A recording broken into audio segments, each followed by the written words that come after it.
Welcome to LOA Today. Walt and life coach Patty Framo here. Today is Monday, August the 6th, 2018, 4 p.m. Eastern Time, your second daily dose of happy for the day.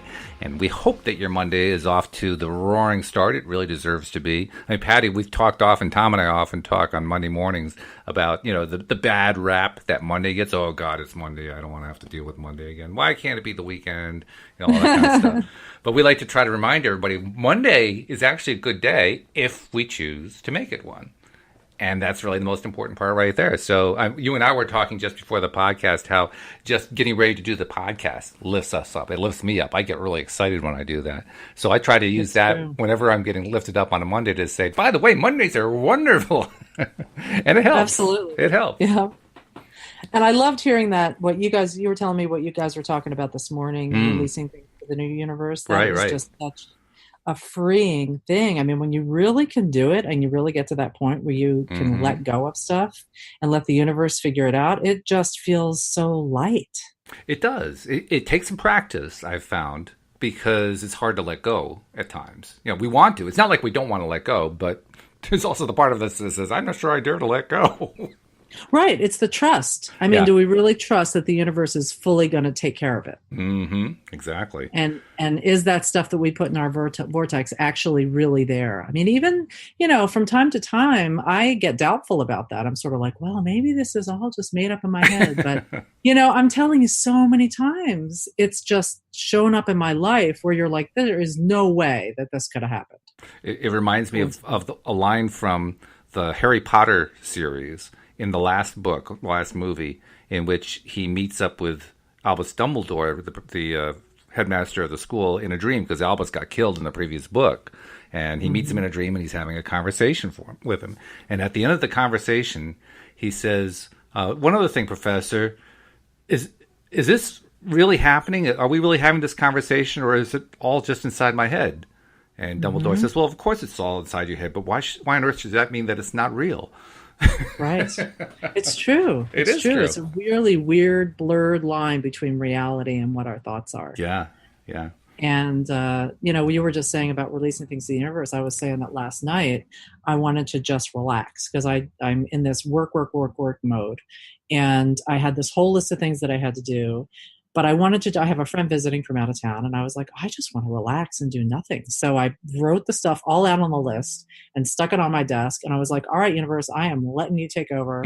And there was something about that action, even whether or not it's all going to get done immediately, just doing that made me feel lighter. And I was like, all right, I gave it it's like I delegated it. Yep. Oh, yeah. And when you can do it, when you can pull it off and really convince yourself, yes, I'm leaving it to the universe, I let go of it and so forth, it does produce some remarkable results in ways that we never even expect. I mean, I've been noticing it much more lately in terms of when Louise and I are like trying to get away for the weekend, just to get away from work and get away from all the craziness and so forth, which we did over the weekend. We went down to the shoreline, and while we're driving, I'm feeling better. I'm feeling good. You're like, oh, great, we're away. We're going to be having a nice lunch and all this other good stuff. And as that happened, I wasn't really saying I release everything to the universe. I didn't say that consciously, but I could feel it happening subconsciously. I could feel it happening sort of, sotto voce, if you will. And what happened for the rest of the trip, both down and back, was traffic just moved out of my way the entire trip. Don't you love that? Oh, I mean, it was just, it didn't matter which lane I was in, it would just clear in front of me. I said, whoa, we're in the flow today. I love when that stuff happens. Oh, yeah. And the opposite. I mean, because I've been sometimes where I'm driving to work and I am in a grouchy mood, and I am telling you, I get every person, slow moving driver, right in front of me. It's just crazy how accurate it is. Like, it just really works. Oh, geez. The funny thing is, I remember from the very beginning, and by the beginning, I mean when I first got exposed to the name, the law of attraction, the basic concepts, which I saw, I think we both had the same experience through watching the movie The Secret. And I remember afterward kind of trying to play with it and, trying to trust it and so forth. And basically wondering and doubting at the same time. And yet, as things started to happen, I said, well, I would really like to have lots of evidence. I want it to work every time so I can start to believe in it.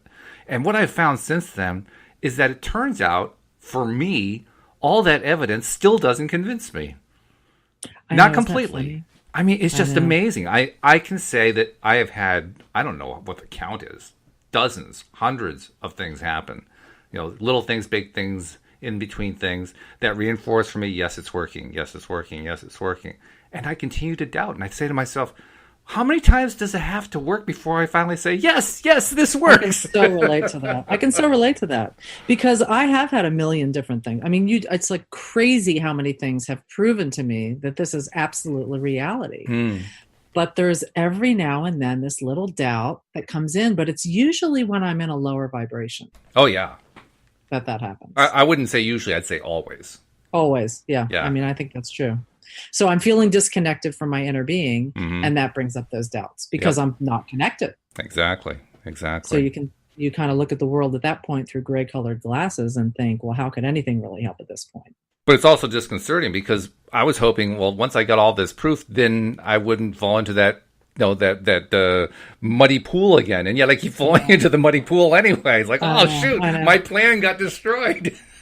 Well, and it's funny, you're right, because on one hand, there's a part of me that thinks, well, shouldn't I just be able to just be happy all the time? Shouldn't I just, now that I understand this and I get this and I'm getting better and better at it, shouldn't I just be able to be happy and be in a high vibration 24 hours a day and have everything flow? And the bottom line is, as Abraham says, a lot of our purpose here is to expand. And the way we expand is by experiencing contrast. And that contrast sets off those new desires that helps us expand. So it's kind of necessary. I'm thinking that maybe I ought to get a T-shirt made, although as I think about it, most people wouldn't understand what it was about. But anyone who knew Abraham would know what it was about. The T-shirt would say, contrast happens. Yeah, it's true. It's true. Right? And there's, but the thing is it has a useful purpose. And, that's a lot of the things I've been learning when recently they're adding more steps. You know how initially they just had the 3 steps and now they've got 4 steps and now they've got 5 steps. Yeah, right. 5 steps. Yeah. I heard about the last 2 steps. I said, what? They weren't done? Exactly. They're like, no, it's because it's expanding. It's evolving and expanding. You know? And so those first 3 steps, you ask, and then the second step is the universe makes it all happen. So it's already hanging out there in your vortex, waiting for you to figure it out and let it in. And then the third step is when you let it in by getting lined up with your inner being and also lined up and not doubting the thing that it is that you want to come in and resonating with those feelings like it's already happened. But then step 4 is when contrast happens and you understand. I think this was step 4, right? Yeah, it sounds right. It happens, understand why it's happening, but then step 5 is when you're actually fine with the contrast. Right. Yeah. Because you're really getting that the reason it's happening is so that you can have that contrast, shoot off that new rocket of desire, and then have that stuff expand again. Yeah, it's almost like 4 and 5 are wash, rinse, and repeat the first 3 steps. Just keep going and keep going and keep going. It's like getting better. It's sort of like getting advanced and then intermediate and then advanced. Right, exactly. So welcome to your graduate level course, 689 in Advanced Deliberate Creation. And allowing. Art of allowing. That's right. Exactly. Well, then the art of allowing, that's the lab. Yeah, right. Exactly. So we talked a little bit ahead of time about what topic to talk about today. I had a couple friends over the weekend. I had a bunch of friends over Saturday night. And we were talking about what might be some potential topics. And you came up with a good one. It would be worthwhile. And my friend Kelly came up with this. It's dealing with difficult people.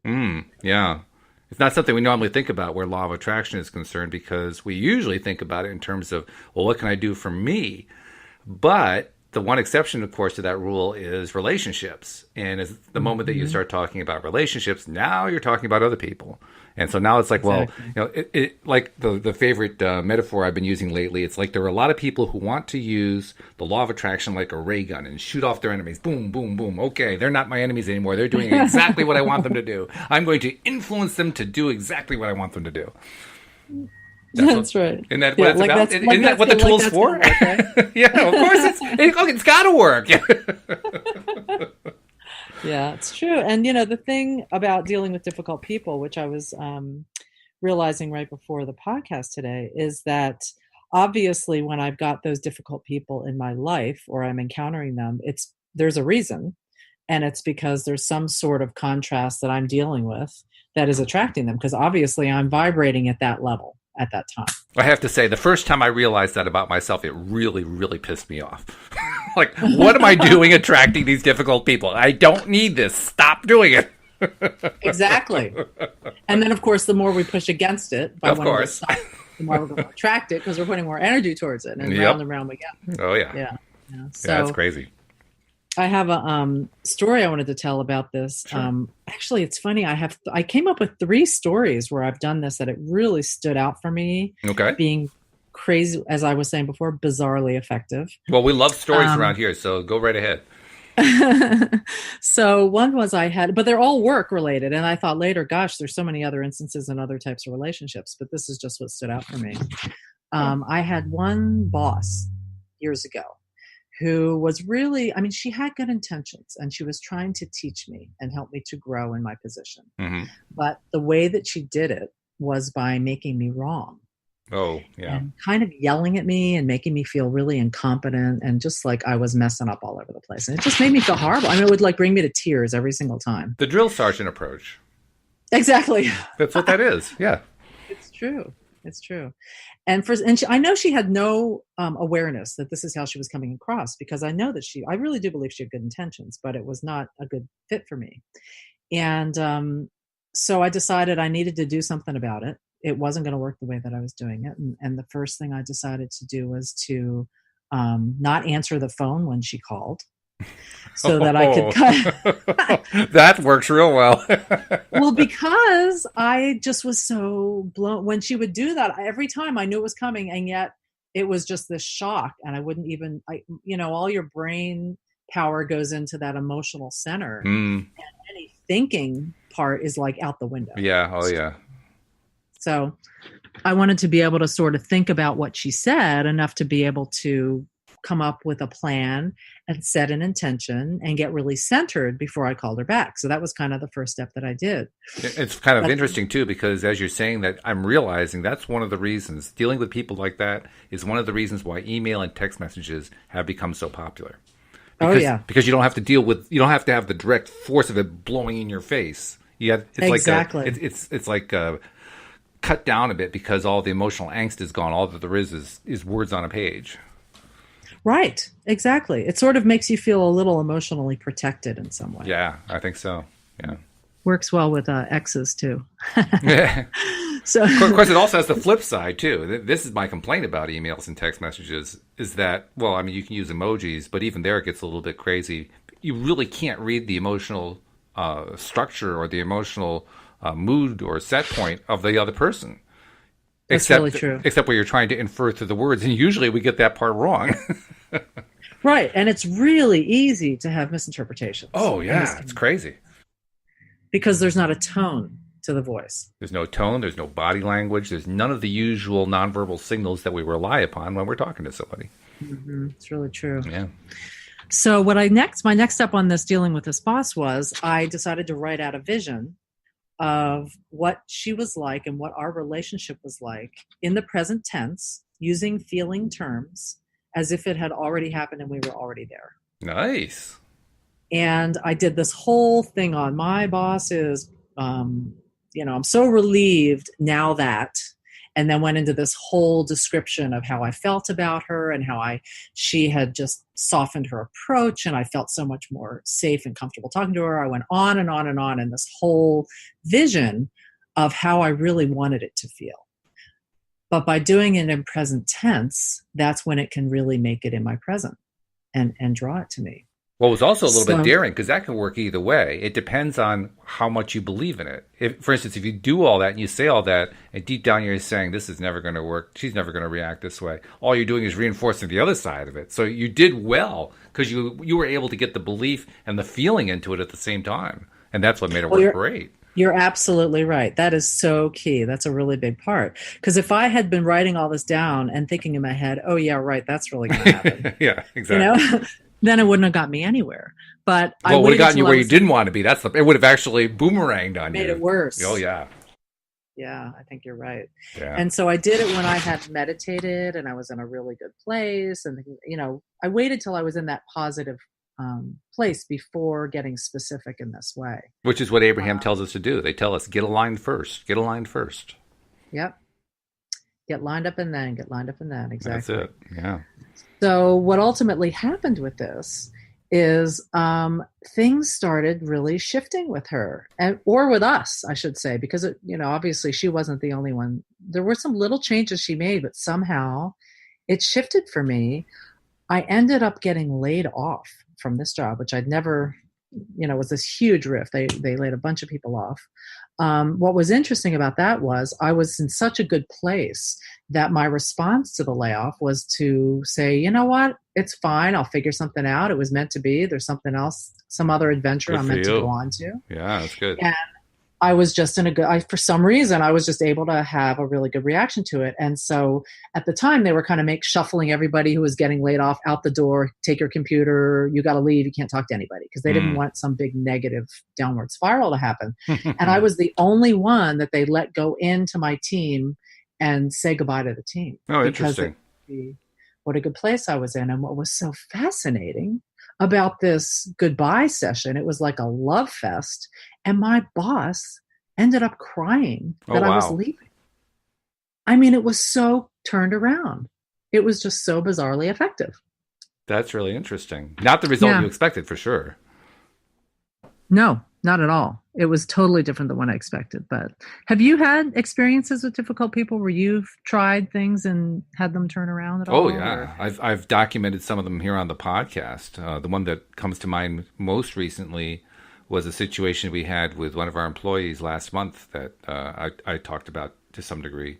And I didn't go into all the details about it because I wanted to keep a lot of it private. But the bottom line was that there was this big meeting that had to happen, and it was one that I was not looking forward to. And it was one where there were a lot of people who could have gotten kind of their noses bent out of joint. But instead, even as I was driving to the office, even as I was thinking about each individual person, I was just imagining them being in a great mood and being very receptive to the stuff I was saying and so forth.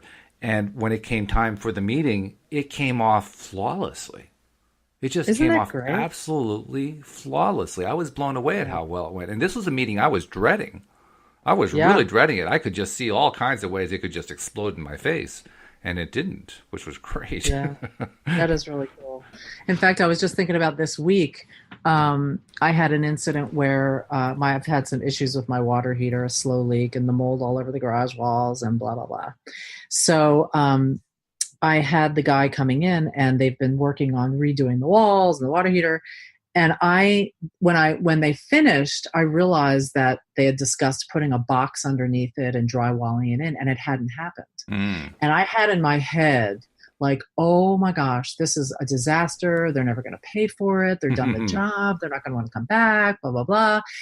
And I didn't call him right away. I sent him a little text about it. And then once I kind of tried to reframe it like, no, this is okay. This is something that is reasonable for me to expect, and it's just going to happen, and it's going to happen flawlessly. And I got the guy on the phone, and he was so nice about it. He was like, we just want you to be happy. So we're going to make you happy. So it's kind of cool when that turns around. I remember about, I'm going to say maybe a year and a half ago, something like that. Joel and I did a podcast on this subject, and he told me the story about how he had to call a call center it was like an internet service provider or a telephone company or something like that. I don't remember which. Those are always fun conversations. Oh, they're always, they're a blast. They just make you feel so good inside. And this had been one of those ongoing things. Like, this is one of those nagging issues that just wouldn't go away, and he had to get it resolved, and it was driving him crazy, and every person he talked to behaved incompetently and all this kind of stuff. And it kind of peaked at one point where I think it was a Thursday. He basically just lost it. He just couldn't handle it anymore. And of course, the phone conversation was a disaster. And what followed afterward was a disaster. And so he just spent like the next couple days just ruffling, smoothing his ruffled feathers and calming down and getting into a better headspace. And then that following Monday, he calls again, this time getting himself into alignment. this time getting himself into a positive space and believing, somehow the universe is going to put me in touch with the right person who really just understands completely what's going on, and they're going to fix the whole thing, and it's all going to be so smooth. And this issue that had been going on for weeks got resolved in less than an hour. Oh, I love that. The whole thing. And I love that. And the person he talked to just made it as easy peasy as could be. And, everything worked out exactly the way she said it would. And the billing issue got resolved. And all of it got just ironed out immediately. All because he just changed his attitude around. Amazing. Yeah. And, it's funny because I, even in my meetup, a lot of times I'll hear people say things like, you can't just change, when they're feeling in a bad space and frustrated, you can't just change your attitude and everything's going to magically change. But the thing is there's steps that are involved. There's kind of little specific tweaks that we can do that make that more likely to happen. Like, for example, rather than just saying, I'm all for affirmations if they're helpful to people, if they make you feel good. Oh, yeah. But I really don't feel like it's very effective to just say affirmations like, oh, I'm going to feel better, and I feel better, as opposed to really getting into that feeling. I mean, that to me is the big difference, is he got into the feeling like I'm already there and it's already happened.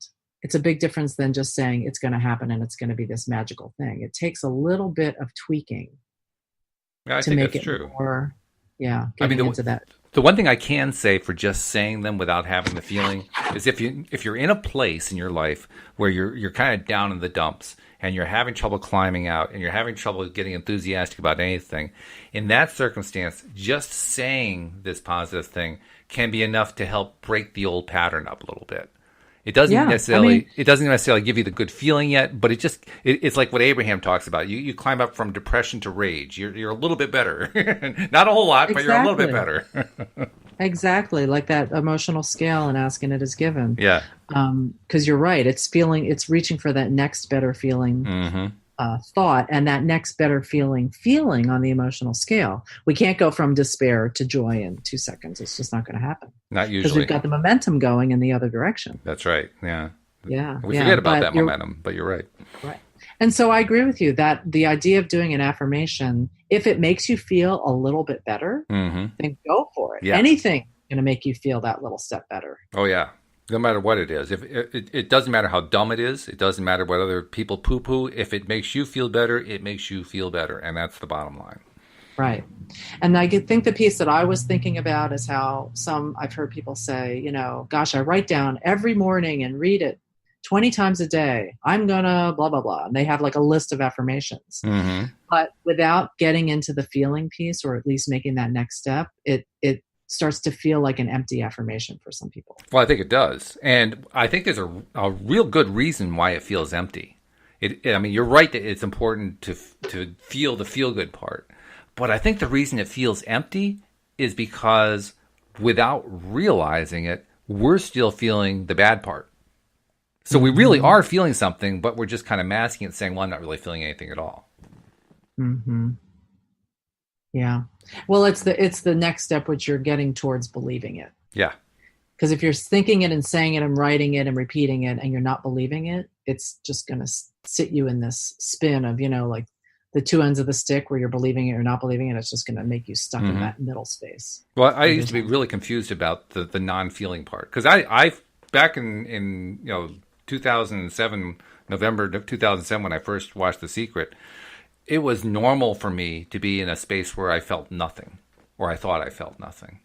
And indeed, I thought that was normal. That's the way it always was. And because for me, it always was.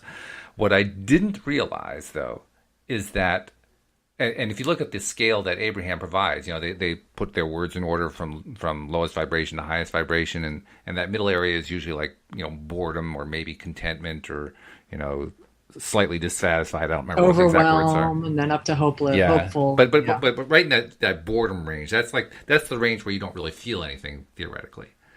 And what I learned over time was that I actually am feeling in that place. And I really believe everyone is feeling even when they don't think they're feeling. And I know that sounds weird. It sounds really strange to say because, well, I'm not feeling anything. Yeah, you actually are. What you're feeling is low level vibration. And so it doesn't Which is feel kind like of much. numb. It's almost Yeah, it's numb. a numbing feeling, but you're actually feeling something. And even worse than that, it's a negative. It's not neutral. We like to think that it's neutral. Right. It's not actually neutral. And the way I like to explain that is to equate it to what happens in a legislature. Because in a legislature, for a vote on a bill, you can vote aye, yes, you can vote no, or you can abstain or be not present. And it turns out that all the abstentions and not present votes count with the noes. Oh, Because wow. the reason is that in majority rules, you have to have a majority of yeses plus one, right? So if you have 100 senators, then you have to have at least 50, which is half of that would be a majority, half plus one. If you have 50% plus one, you have a majority, 50% plus one saying yes. That means everything else is not a yes. And therefore, Interesting. everything else is actually a no. When you look at it that way, and you look at a feeling and emotion that way, and you say, well, it's a neutral emotion, actually, it's not. It's not a positive emotion. It's Yeah. not positive. Therefore, it falls in the negative category. That's a great analogy. And I was just thinking too, is, you're right, because that neutral place of feeling nothing is really not our natural state. No, it's not. Because if you hear Abraham talk, our natural state is well being, Yeah, that's true. where you have an overall sense of satisfaction and well being, Mm-hmm. Yep. as opposed to just sort of numb or bored. Yeah. So you want to hear my next story about Sure, the difficult person? Tell So us this about was an interesting. This is an old boss from way back when. Okay. And I had one boss that was a really good friend of mine, and he got moved up to corporate because he was such a great boss. We got Mhm. along really well. Mhm. And a new boss came in, and she, I don't know if she was threatened by me or whatever, but it was one of those things where, how when you meet somebody and like oil and water right from the Yeah, start. yeah, right. So she, over time, stopped giving me assignments to do and kind of isolated me. So the writing was on the wall. I was like, all right, well, this is coming to an end. And it was actually at a time when I was ready to kind of move on anyhow. Mm-hmm. But I started focusing a little bit more on what was next for me. Like, what would I want next? And I decided at that point, my kids were little, actually I just had one daughter at that time. And I decided to open up a kids resale store. It just sounded like a really fun thing for me to do. So for the next 3 weeks, next 3 months, when she was not giving me anything to do, I just sat there in that office and worked on putting my whole business together. I wrote a business plan. I did market research. I mean, the whole thing. I found the place. I started buying stuff. It was like the perfect opportunity to get paid while thinking of this next thing. I mean, I kept saying to her, is there anything you want me to do? Oh, no, she wouldn't give me anything. So I was like, all right, well, it's kind of like making, lemonade out of lemons. Right, right. And I did that for 3 months. I got laid off. I opened the store and had the store for the next 7 years. Wow. But it was a great opportunity for me to take that situation where she was, kind of squashing me down and focused on what was coming, focusing on my vision. As you're telling that story, it occurred to me that I had an experience dealing with a difficult person and doing the same thing you just did, looking forward to where I wanted it to be. And it was about 10 to 15 years before I heard about the law of attraction. So I was flying blind for sure. Mm-hmm. This was a company. Now, this is back in the day. Today, of course, if you go to a printer, like to your local Staples, and they print a color document for you, they aren't having to do all the prep work that they used to do. It used to be before the digital era that there was a whole bunch of stuff you would have to do in order to make a digital print, and there was like what they called 4-color separation, and there were plates to be made, and there was all this stuff you had to do. Well, I was working at a company that did what they call pre-press, which basically amounts to setting up a document and making it ready to print to film for color separations. And that's all this company did. That was our main deal. And I was managing the production department for this company. Well, the person I worked for is the person who definitely qualifies as the difficult person. He didn't appear that way at first. In the interview, he seemed very reasonable and well, soft spoken and very intelligent and all that kind of stuff. It seemed like a good guy to work for. After I got there, I found out that he was crazy.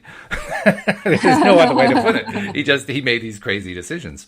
One of the crazy decisions he made, the kind of printer that you would use when you printed this stuff, because you were printing film, you weren't actually printing paper.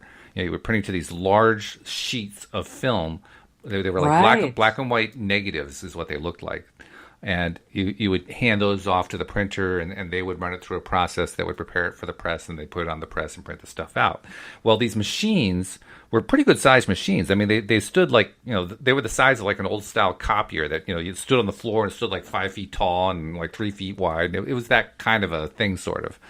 And the machines would, you wanted to make sure that you were printing to film that was the appropriate size for what most printers wanted, because that would help keep your costs under control. Well, this guy got the idea, well, I'm going to buy this printer that does 4 up on a large piece of film. And that way we can print stuff so much faster. You have to understand, this particular printer that he wanted us to use was designed for like newspapers that were ganging together huge amounts of pages to print. That's what this thing was designed for. He wanted to use it for 4-color separations for somebody who wanted to make a brochure for a real estate agency. Which doesn't sound very logical. Well, he was thinking you just gang them all up. You run them all at the same time. And if you had enough jobs coming through, you could conceivably do that, and you might save about 10 to 20% on your cost. But if you don't have all those jobs, or if you have one job that comes out with a mistake, now all of a sudden your 10 to 20% savings just turned into about a 50% loss. Wow. So it was a really bad decision he made, and he made a number of decisions like that. Well, after a time working for this guy, and on top of that, I'm managing the production department, so I'm putting in ridiculous hours trying to cover all the mistakes that were generated as a result of what he had put into place for me to work with. I was getting really burned out, and I mean literally burned out. I finally reached the point where I said, I desperately need to get out of here. Please, God, get me out of here. I need to get out of here. I need to go find a better job. I need to get sleep. I need my crew to get out of here. They need sleep. And I knew in my gut that there was no way this company could survive, because I knew how many jobs were coming through. I knew pretty much what we charged for them. And I'm good at math. I could kind of do the calculation. I said to myself, they are going through money like it's going out of style. Yeah, the writing was on the wall. The writing was on the wall. And I even estimated, I said, this was, in fact, it was that Christmas Eve, my staff and I had to work a 24-hour shift to get a last-minute job out because of a screw-up that the boss had made, that the owner of the company had made. And we were all burned out because of that. Well, we had a Christmas party, shortly thereafter. We're all kind of bleary-eyed. And he's praising us to the rafters for having done this. And I'm looking at him like, you are out of your fucking mind. Excuse me for saying that so bluntly, but that's the way it came to me. And you have got to be kidding me. Well, January, I was like totally toast. I mean, I just couldn't handle it anymore. And that's when I put out to the universe. I thought I was putting out to God. I said, hey, I need help. I need out of here. Do you know, within about a week or two of that request, this guy's top competitor in a town about 30 miles away, a guy who knew him, they would often get together for lunch, came into the company one day. And I said, oh, hey, Brad, how you doing? Mike's not here. He says, oh, no, that's all right. I came here to see you. I said, why? He says, well, I want you to come work for me. Wow. I said, Don't you love it? Doing what? He says, I want you to run my second shift. So what hours would those be? It'd be like 4 p.m. to 11 p.m. or 4 p.m. to midnight, which was a little bit later than I really wanted. But hell, anything to get out of this place. Yeah, no kidding. I said, so how much are you going to pay me? Well, he was going to pay me about 30% more than Mike was paying me. I said, okay, nice. You got it. Let's go. Yeah, and your desire was strong. Yeah, it was really, real strong. Really, really wanted out of there. Oh, so desperately. And the best part was, as soon as I knew I was leaving, I called a meeting of my team and told them what I thought was happening with the company, gave them my reasons. I said, honestly, guys, I don't see this company being open more than 6 more months. I just don't see how they could manage the cash flow any longer than that. And it turned out I was off by 1 month. They closed in 5. Wow. The only sad part was two of my team. One guy was an African American guy, really, really nice guy who I just hired. He had been unemployed for so long that he couldn't leave. He couldn't bring himself to leave because he needed the money so desperately. Yeah. I felt so bad for him, but I also knew that he was incredibly grateful for me having given him the job. Nobody was willing to hire him, and I don't know why. He was actually a very good worker. It didn't make any sense to me, but nevertheless, he ended up staying, and there was two other people who ended up staying too, and the others were pretty much gone by the time they closed the doors. In fact, that one guy I was just telling you about, the day I left, he asked me to come home to meet his family. And I've told this story before. I was not ready for this at all. He lived with his girlfriend and their 13 children in a 3-bedroom apartment. Wow. No, I'm sorry. It was a 2-bedroom apartment. Oh my gosh. So they were sleeping on the floor. They were stacked. They were just stacked in. And like every square inch square inch was filled. And all he and his girlfriend could do was tell me how grateful they were for me. Oh. And I mean, I could hardly speak. That's how blown away I was. Wow. I mean, because on the one hand, I knew I'd help this guy who was trying desperately to feed 15 mouths. And I knew he couldn't do it on the paycheck that I was giving him. But on the other hand, I also knew that the paycheck I was giving him was a whole lot better than what he would have had otherwise. You know, which is better than nothing. Yeah. Oh, so much better. But the gratitude, Patty, the gratitude was the part that absolutely blew me away. Oh. These people were in a really, really rough spot, but they were so high. They were in such a positive place. And so it was I'm all because of gratitude.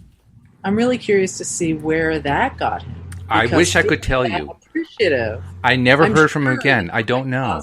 I would love to know because I agree with you. Based on what I know now, I would love to know what happened with him. His name was Nathan. He was just a really nice guy. Mm-hmm. And I mean, if Nathan, if by chance you happen to be listening to the podcast, let me know where you are.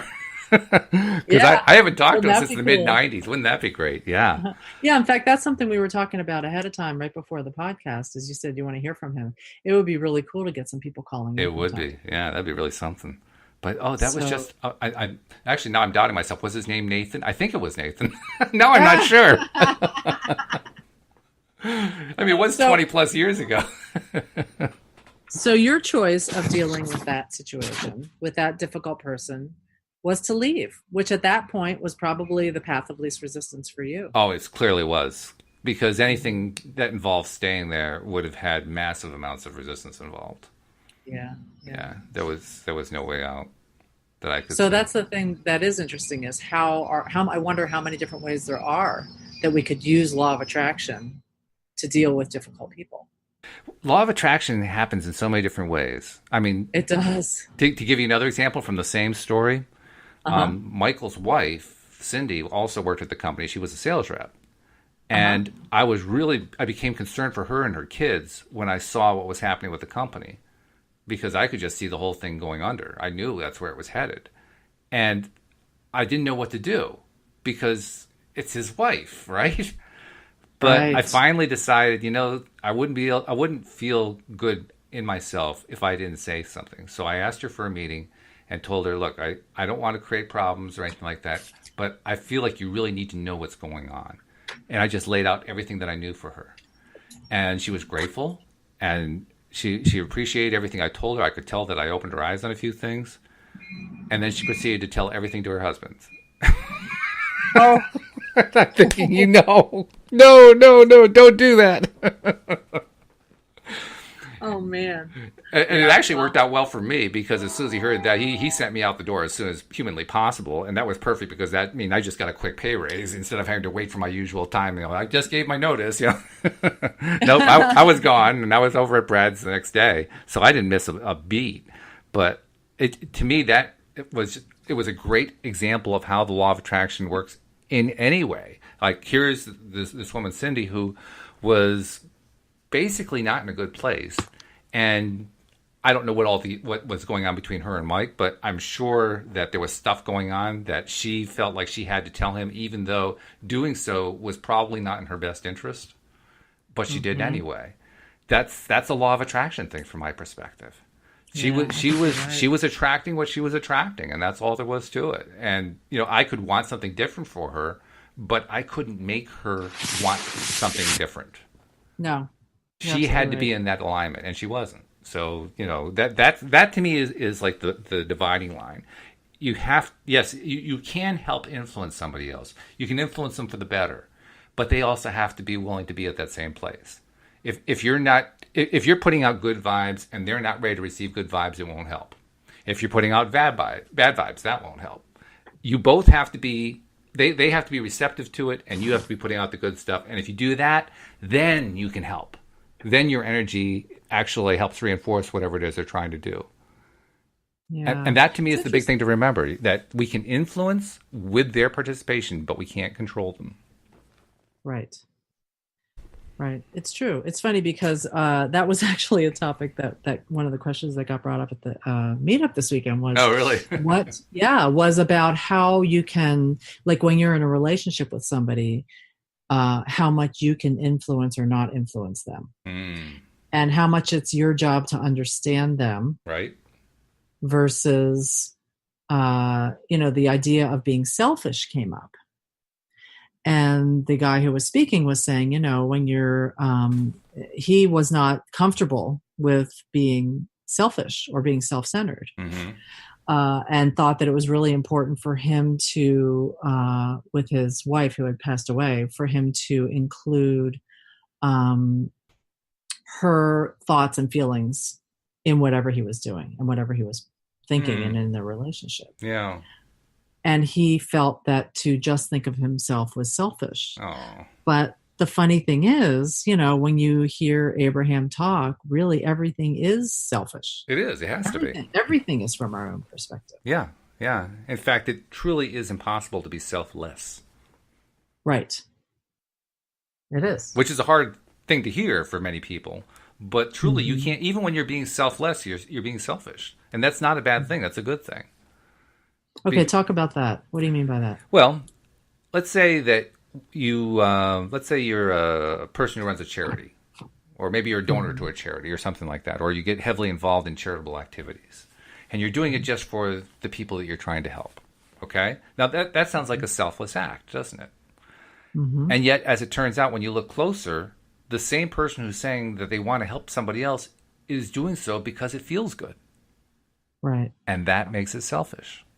And I don't mean that in a bad way. I mean that in a good way. It is a good thing to be selfish that way. But the truth of the matter is you're not doing it out of indifference. You're doing it because it matters to you, and you're hoping that it's going to produce a positive result. And that's really where you get your jollies from the positive result. So to me, that's an act of selfishness. But I think selfishness being selfish has like a bad rap. Oh, it does. It does. Well, it's considered a pejorative. It's considered to be like there's something wrong with you if you're selfish. But truly, what selfish really means, if you look at the root of it, it's interested in self. There's nothing actually wrong with that. What they're really complaining about is, well, you're not paying enough attention to me. Right. Exactly. That, and also, I think the idea of selfishness getting a bad rap sometimes can have something to do with when somebody's selfish and it hurts by hurting somebody else in some way, as opposed to being selfish to make themselves happy. They're actually doing something negative towards that other person by being selfish, so it ends up looking negative. Does that make any sense? Yeah, give us an example. So, let's see. I was thinking about like somebody who's maybe called narcissistic, for example. Okay. Who is thinking of their own needs at the detriment of the person around them. In other words, thinking of their own needs, and if it hurts the other person, having no consideration of that piece. Okay, sure. Versus having consideration of that, but also thinking of your needs first. So I don't know if that makes sense, but. I think it does make sense. The question is, where does selfish fit into it? Because we kind of assume that automatically is selfish. That's the pejorative side of it, right? Right. But And it's almost really self acceptance and self love and thinking of your own needs first. So, kind of like the old oxygen on the airplane thing, mm-hmm. where you have to take care of your own needs first, obviously, before you can, like, if you let yourself run out of oxygen, you can't help your kid sitting next to you. So, you absolutely have to take care of your needs first in order to be able to even help anybody else.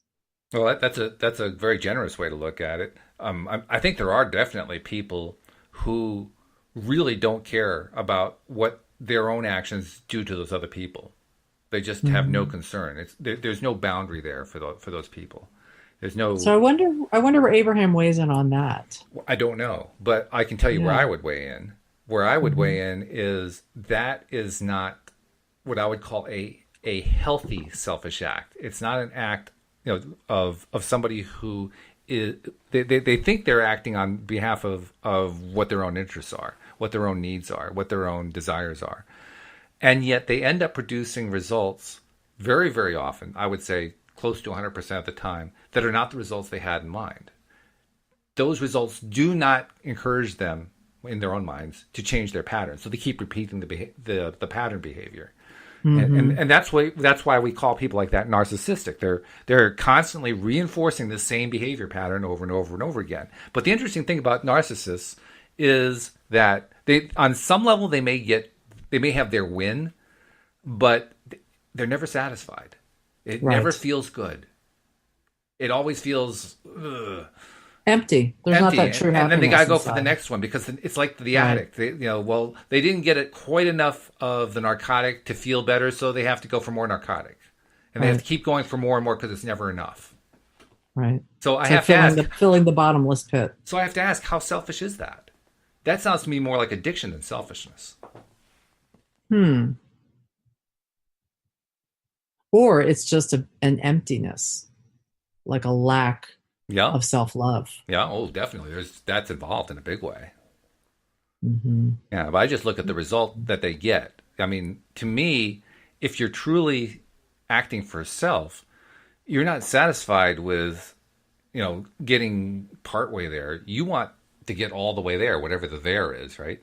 Assuming that there's a there in terms of modern terminology. But if there's a there, you want that there. You want that essence, that thing to be very, very satisfying to you.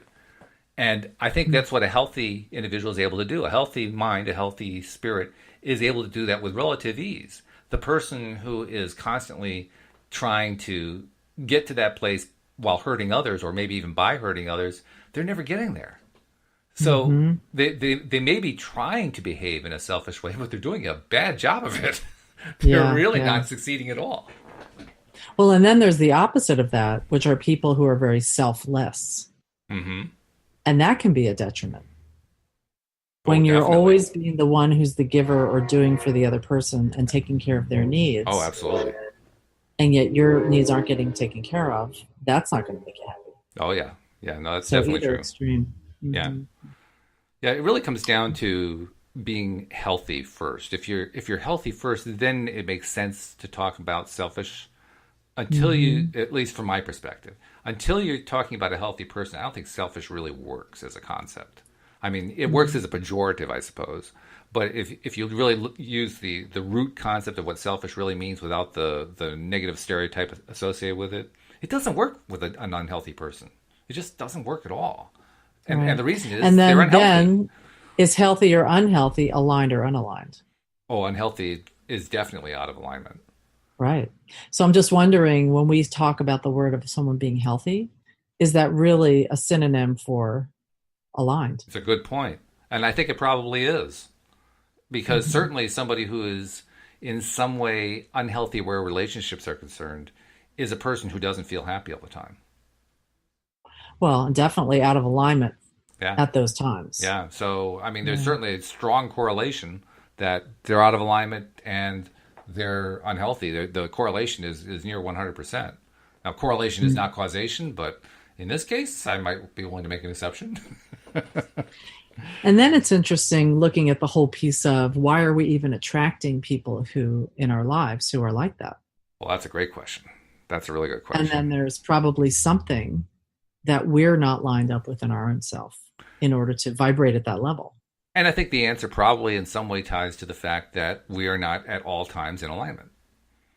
Right. You know, what is it Abraham says that all of our diseases are really just the responses long term to a prolonged series of out of alignment thoughts.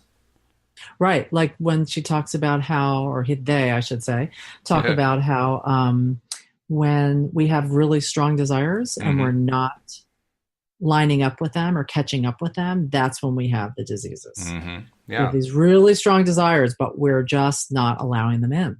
Which seems strange over sometimes. And over and over. Yeah. Because I mean, I can think of somebody that Louise and I know who is generally a very positive person, and yet he's dealing with a dread disease right now. So then I would wonder, what are some desires that he has that he's not catching up with? Yeah, yeah.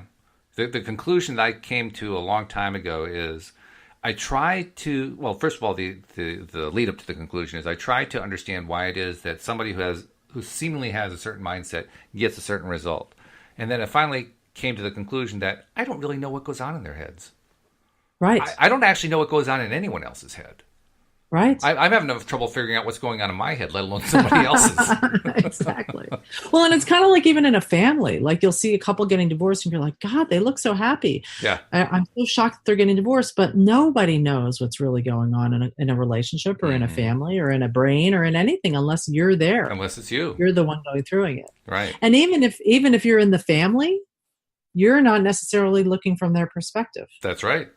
You know, kind of like two kids who grow up in the same family, but look back and feel like they have completely different upbringings. Exactly. Yeah.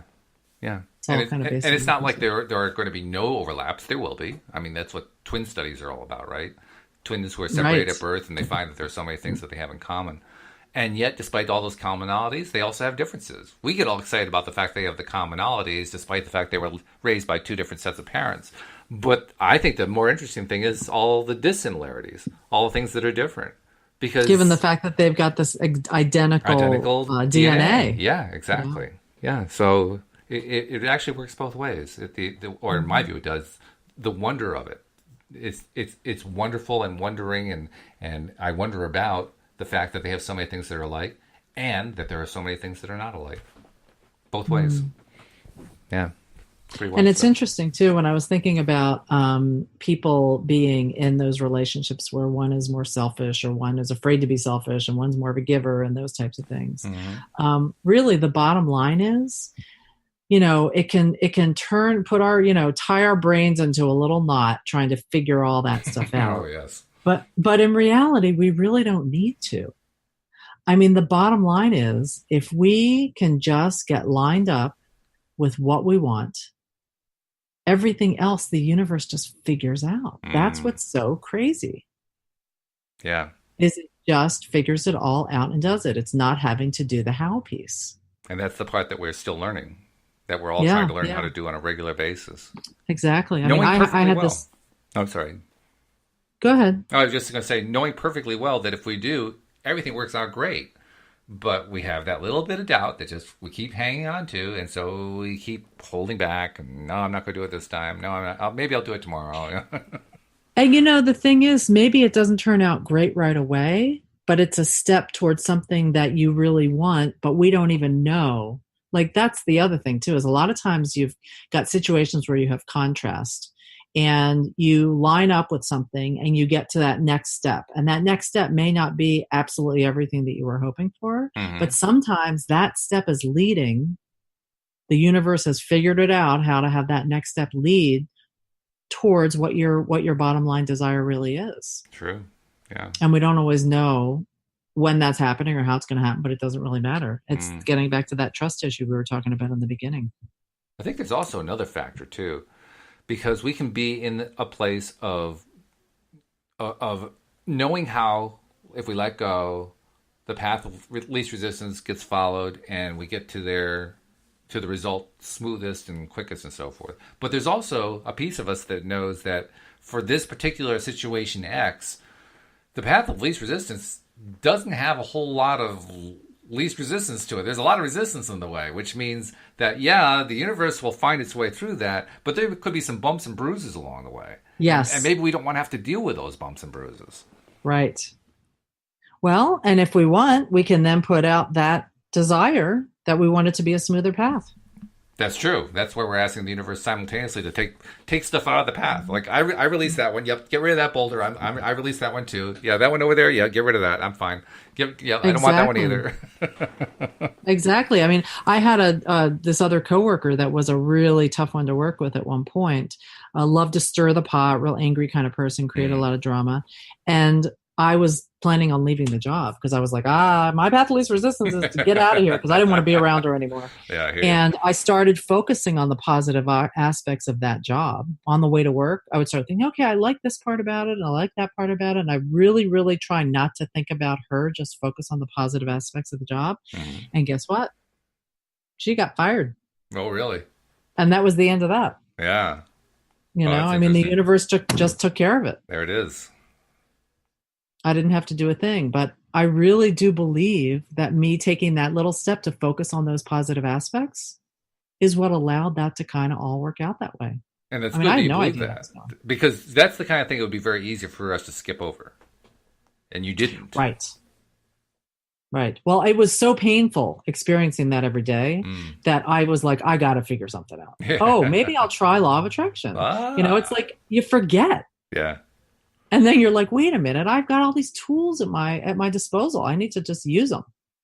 It's like we're trying to develop a new habit, but this is a really big habit. This is a life habit. It is. And it's shifting an entire lifetime's behavior pattern away from what we are recognizing more and more in our own lives are fairly destructive patterns that keep setting ourselves up for failure of one kind or another, and trying to replace it with this new pattern, which we have been promised and which on some level we believe will actually turn things around, make things better, get us into a better place, have better results and so forth. It takes time to like you said before, there's a lot of negative momentum going the other way. It takes time to reverse that momentum. It's a lot. It's work in progress every step of the way. Yeah. I mean, that's really, I think, a lot of what coaching is about is helping somebody on a frequent, weekly, biweekly, whatever basis to work on, to remind them, here's these tools here. Don't forget to use them, because it's so amazing how when we're in pain, we're right up against what that pain is, and you can't even see beyond it. Yes. And to have somebody go, well, remember, you've got this tool you could try. You've got this. It's like, oh yeah. Because when you're down in the pits of despair, you don't even remember that. That's true. Yeah. When you're in that bad place, you can't even remember how the rules of the game are played. It's just, right. All you feel is the despair and the depression and the angst and the frustration and all that stuff. Yeah. Exactly. Yeah. So you're right. That's a good time to have a coach. Actually, why don't we take a moment to do a little promo for you? Because you're a very skilled coach. I've talked to you for like just 2 shows. I can tell you're good at it. So if somebody wants to reach out to you, how do they reach out to you if they want to get a little assistance? Well, I would say the best place right now, since I'm still working on my website, is email me at Patty Framo, or Patty at pattyframocoaching.com. And it's PATTY at Patty Framo, FRAMO coaching.com. Patty Framo coaching.com. That's good. That's really good. I also want to take a moment because we try to do this every show to remind people who are not yet regular listeners that you can become a regular listener pretty easily without having to remember when all the podcasts are, because you can have all of our episodes sent directly to your smartphone or to tablet or whatever device you use to listen in. And it's really easy to do. You just go to the homepage, loatoday.net is the address. And on that homepage, you'll see at the top, you'll see the broadcast player if you want to listen to us live. We love that. Below that is the instructions of how to connect to us. We love that too when you do that. And below that are instructions on how to subscribe. It takes about a minute. It's free, and it is quite probably the best thing you'll ever do, because you'll get well over 40 episodes every month to listen to, well over 40 hours. And I got to tell you, Patty, people listen. We know on average, every single podcast that is played on average gets played 90% of the way through. I mean, clearly, they're listening all the way through in most cases. Yeah. So it's pretty. And a lot of stuff. them are so listenable. You have a great voice and really good attitude, so it's really fun to listen to. Well, I also have 7 life coaches to work with. That helps a little bit too. Exactly. Can't hurt. It doesn't hurt. It helps an awful lot. It helps me, I know, but that's what keeps me going. So anyway, look forward to talking to you next week. Sounds great. You too. And we hope that you'll come back next time and join us next time here on LOA Today. Goodbye, everybody.